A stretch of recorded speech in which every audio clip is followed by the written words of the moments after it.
What's up, moviegoers of YouTube? Movie Plant News here, bringing you my review of Rampage the movie.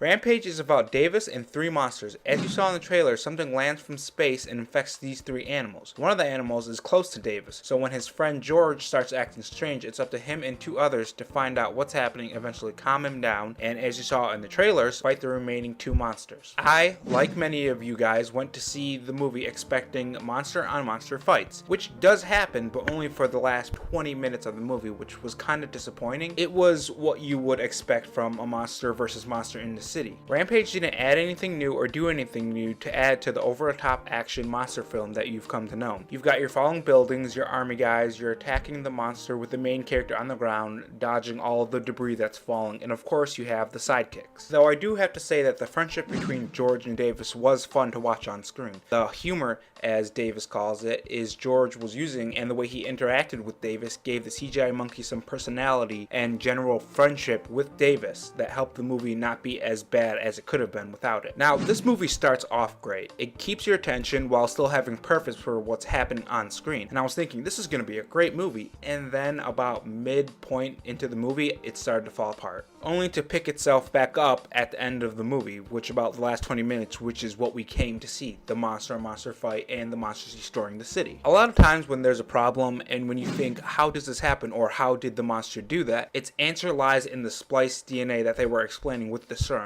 And that would be fine as long as they kept it to a minimum, but it wasn't. Constantly when there's a problem or people wondered how the monster did it, it was always the serum. They used the serum as a plot device, and not in a good way, or not effectively, I should say. That wasn't the only scene that dragged this film down. There's a scene between Davis and Dr. Cadwell where they were having the basic heart-to-heart moment so they can understand each other that you see in a lot of these kind of movies. The dialect exchange made no sense whatsoever. Without going into spoilers of that situation, I'll just do an example. It's basically if someone asked you, what do you like to eat? And then they said that food was good. You feel that there was missing dialogue, and that's what happened during a lot of times in the movie. You kind of feel that there was missing dialogue between moments that they cut out, and they shouldn't, because it would have gave us more context to the situation that was on screen. Now, the CGI, which I was expecting in the first place, is not that bad, but at times it can be very noticeable. Now, you have large monsters in the city. Of course, it's going to be noticeable. But the thing is, when you have large monsters, you gotta make sure the CGI is actually at least decent to where it